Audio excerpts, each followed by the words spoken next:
기념하라, 기억하라, 뭐 특별하게 우리말의 차이는 없을 듯 싶습니다. 그런데 어떤 말을 쓰든지 중요한 것은 원문의 강조점은 아주 좁은 촘촘한 간격에 있습니다. 기념한다. 혹시나 1년에 한 번 결혼 기념일을 기념하듯, 또 교회 창립일을 기념하듯, 그런 식으로 1년에 한 번, 몇 달에 한 번씩 기념한다. 그것은 오늘 본문의 뜻과는 괴리가 있습니다. 그런 것이 아니고 적어도 밥 먹듯이 기억하는 것, 기념하는 것, 그것이 오늘 본문의 기념하라라는 이 성찬의 말씀이라는 것입니다. 왜 그래야 되겠습니까? 무엇보다도 성도에게 가장 중요하니까 이렇게 강조하는 것이죠. 특별히 오늘 본문에는 어떻게 무엇을 구체적으로 기억하는가, 그것까지도 나오고 있습니다. 첫째는 가진 것을 기억하라는 것이지요. 우리 주님께서는 모든 것을 가지셨습니다. 만왕의 왕이시니까 그렇지요. 만물의 주인이시니까 그렇지요. 폭풍 치는 바다라 할지라도 주께서 잠잠하라 하면 잠잠할 수밖에 없지요. 왜? 바다의 주인이 그리스도이시니까. 가장 중요한 우리와의 관련성에서의 모습은 생명의 주인이시라는 겁니다. 야이로의 딸이 죽었을 때에 주께서 달리다쿰 그러셨습니다. 소녀여 일어나라. 생명의 주인이시기 때문에 생명을 다시 돌려주신 것이죠. 나사로야 나오너라. 며칠 전에 장례 예식을 끝낸 이가 주님의 그 명령 따라 나오게 됩니다. 왜요? 생명의 주인이시니까. 그렇게 모든 것을 가지신 주께서 오늘 본문 23절이지요. 떡을 가지사 그랬습니다. 이 떡은 왕궁에서 금가루를 뿌린 혹은 가장 맛난 향료를 담뿍 담은 그런 떡일까요? 그렇지 않습니다. 주님께 허락된 이 빵은 할라라고도 불리우는 그저 보통 빵입니다. 아무것도 아닌 빵입니다. 사실 이런 빵을 주신 주님의 모습은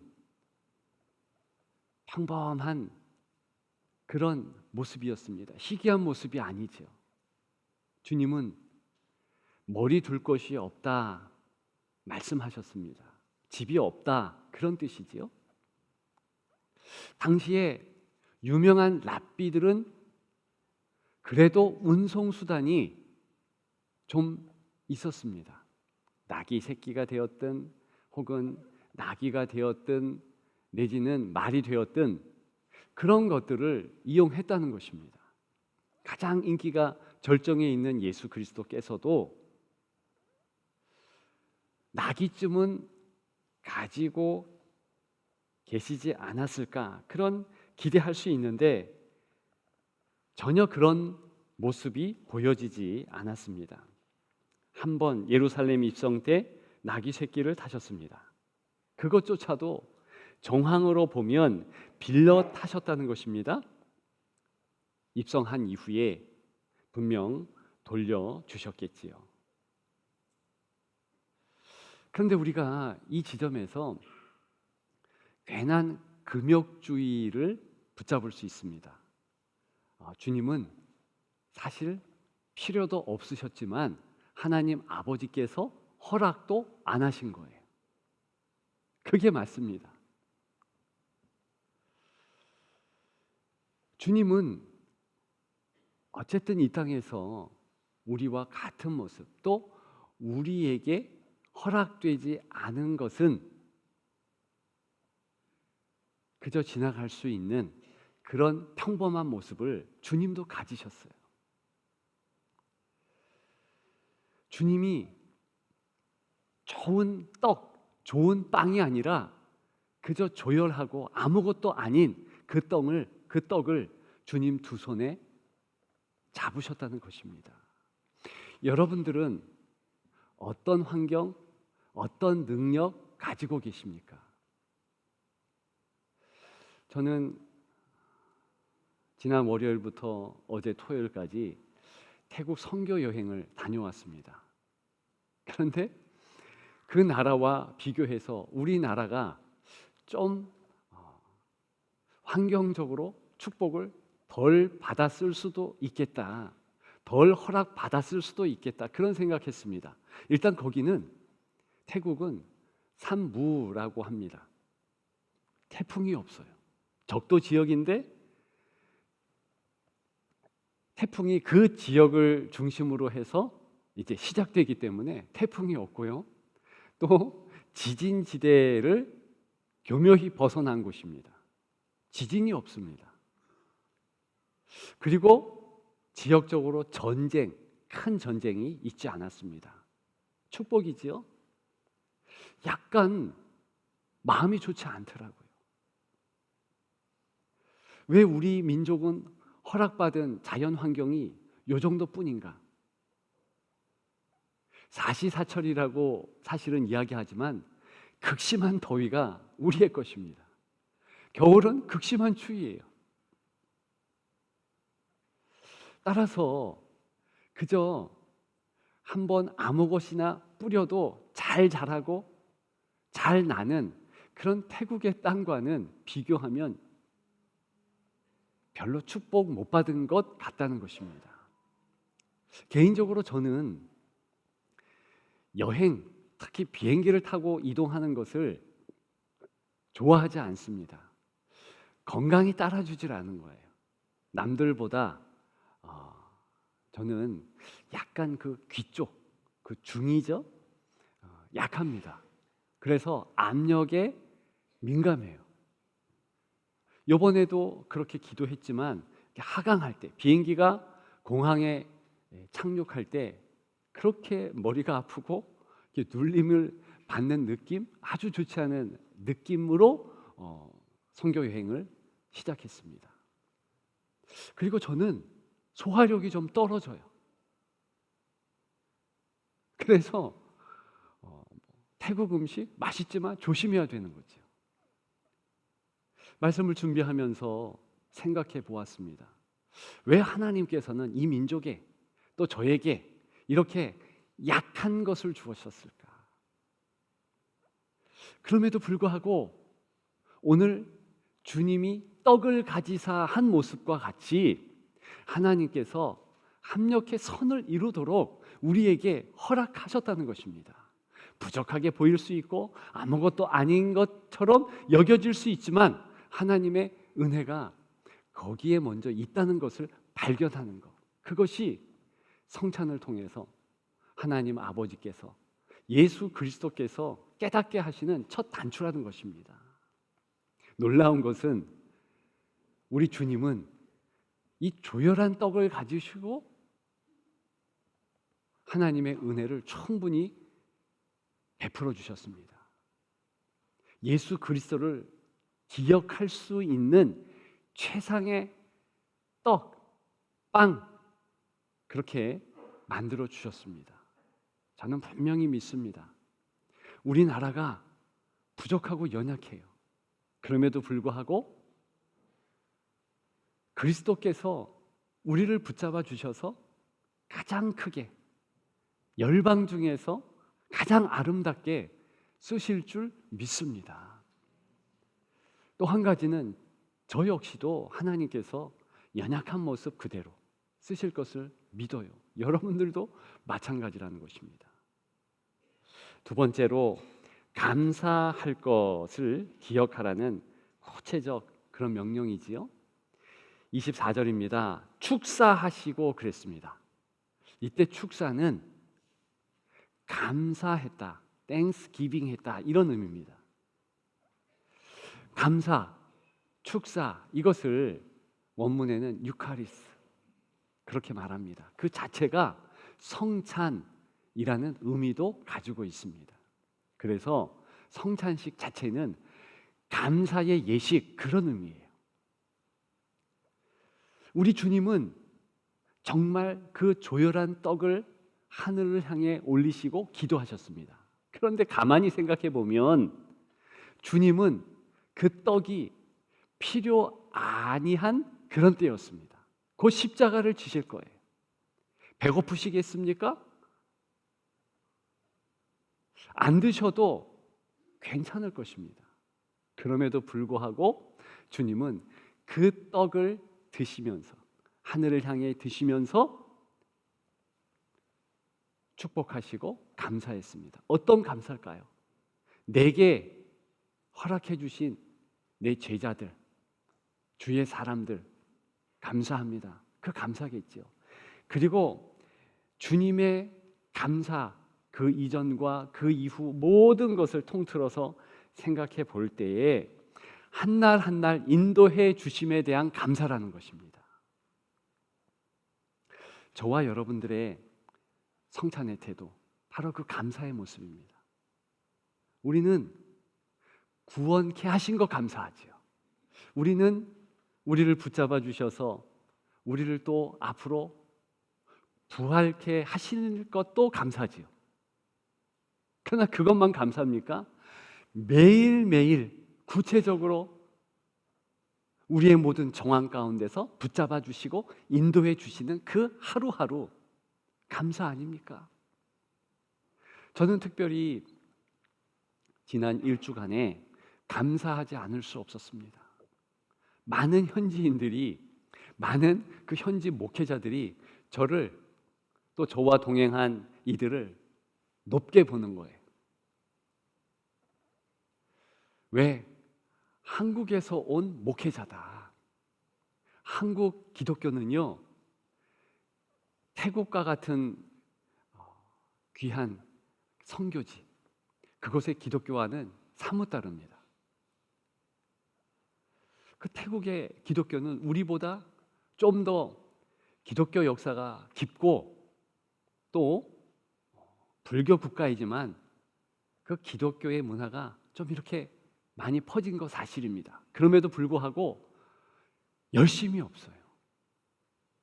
새벽 기도도 없고 금요철야 전혀 없고 모여서 기도하는 모습을 또한 볼 수 없었습니다.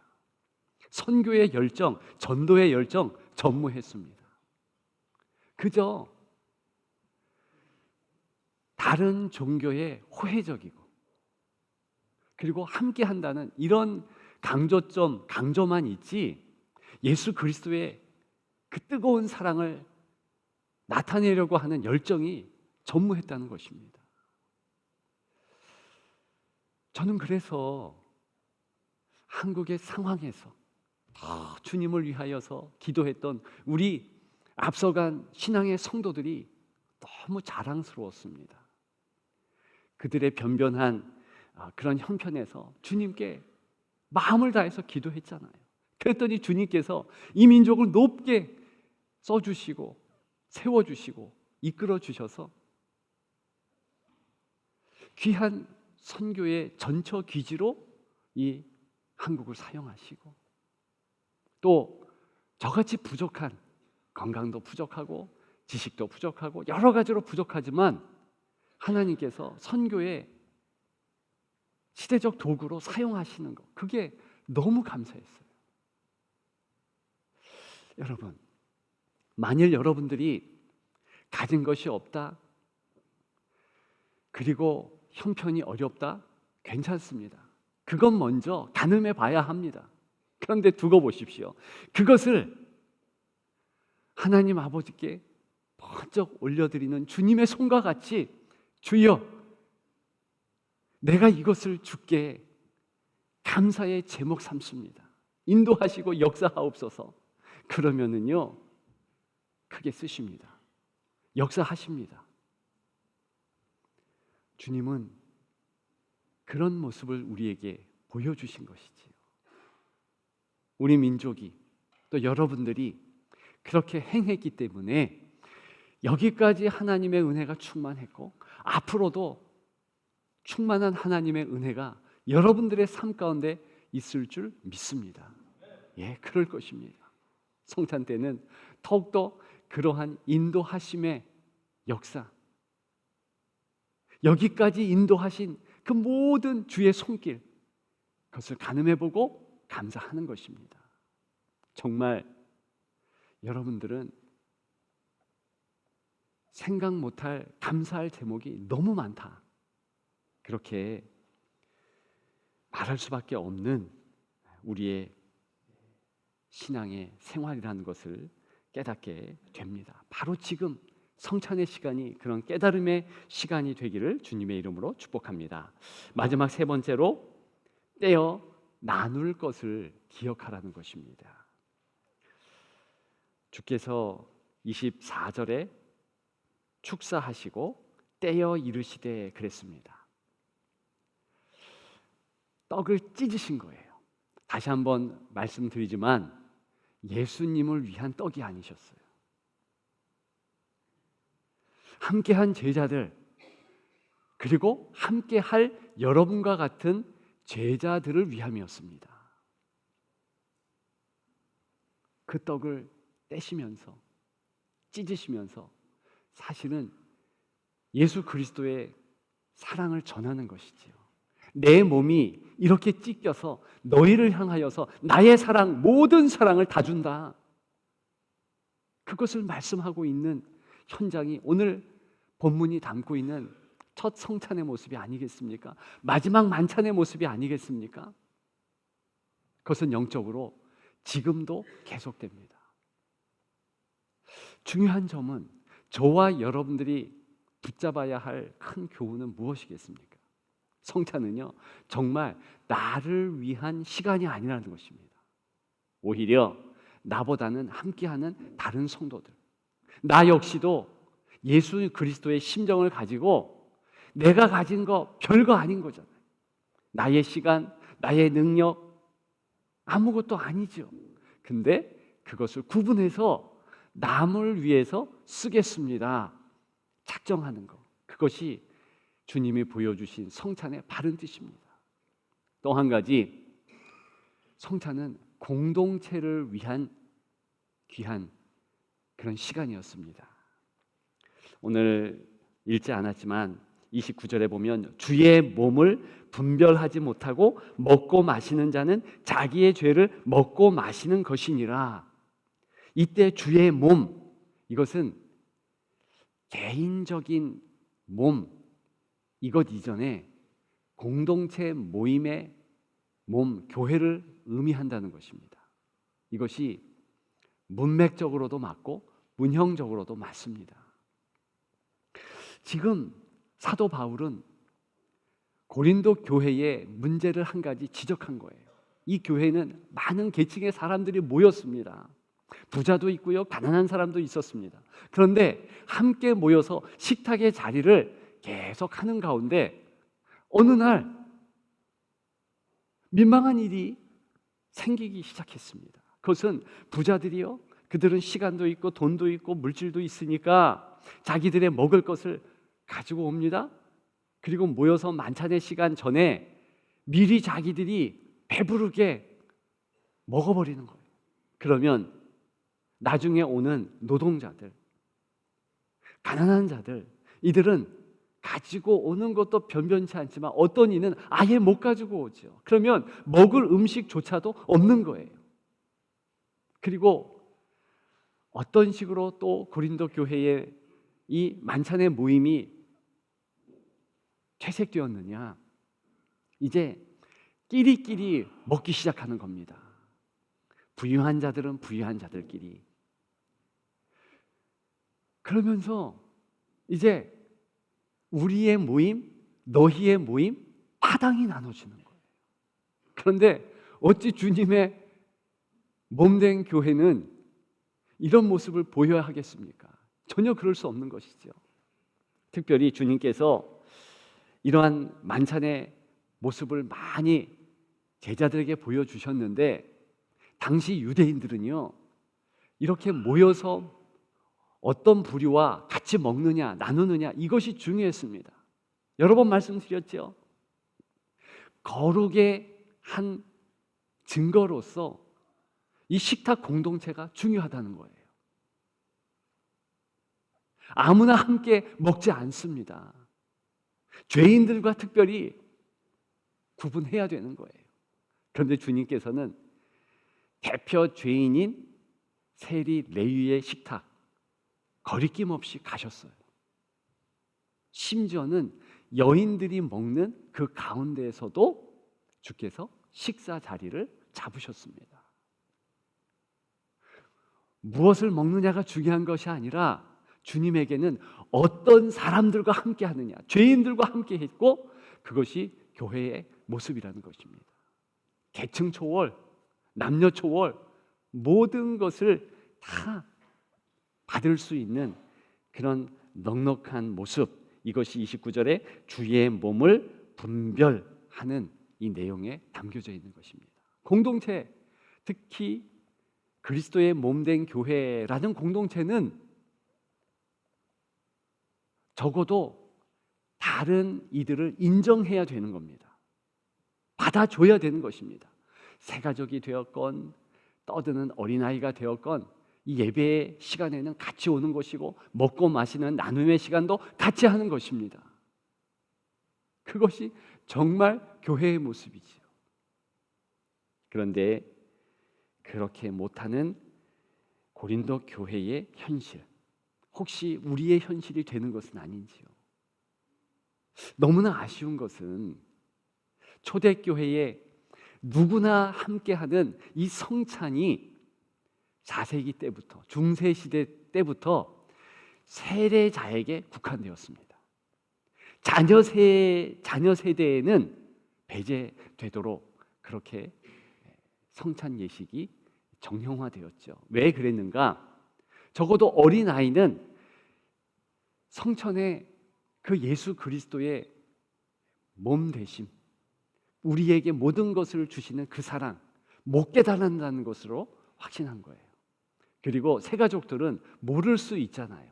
그래서 처음에는 교육 후에 같이 하도록 좀 잠시 배제시킨 것입니다. 그런데 시간이 지나가면서 아예 배제시켜고 교회가 참 끼리끼리 모이는 대표 공동체가 되었다는 것입니다. 그래서 나중에 중세교회의 모습을 보면 돈을 많이 헌금하는 그런 부자 가족들은 따로 자리를 마련해 주었고요. 신분에 따라서 예배 드리는 자리 자체가 달라졌습니다. 우리는 종교 개혁을 한 개혁교회 성도들입니다.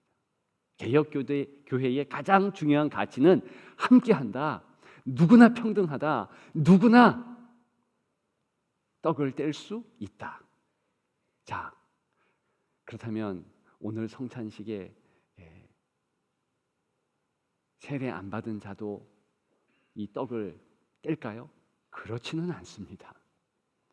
그럼에도 불구하고 그 정신은 우리가 공유해야 하고, 특별히 떡을 떼는 세례자들은 어떤 각오로 떡을 떼야 되는가? 이것은 나를 위한 떡댐이 아니고 바로 세례받지 못하는 자, 그리고 소외될 수 있는 자들, 자녀 세대를 위해서 떡을 뗀다. 내가 저들을 위해서 나의 소유, 나의 시간, 내가 가진 것 나누리라. 각오의 시간이라는 것입니다. 결단의 시간이라는 것입니다. 구체적으로 성찬 때마다 우리 공동체가 하나 되는 것, 떡을 떼어 나누는 것, 그것이 나를 위한 것이 아니라 남을 위한 것이다. 그리고 내 삶 가운데서 하나님께서 감사하도록 여기까지 지켜주셨다. 내가 가진 것, 내가 가진 환경, 내가 가진 능력 아무것도 아니지만 주의 손에 들리면 크게 쓰임을 받는다. 하나님은 나를 사용하시고 우리 공동체를 사용하시고 가족을 사용하신다. 그렇게 점검하고 확신하고 나아가는 여러분들 되시기를 주님의 이름으로 축복합니다.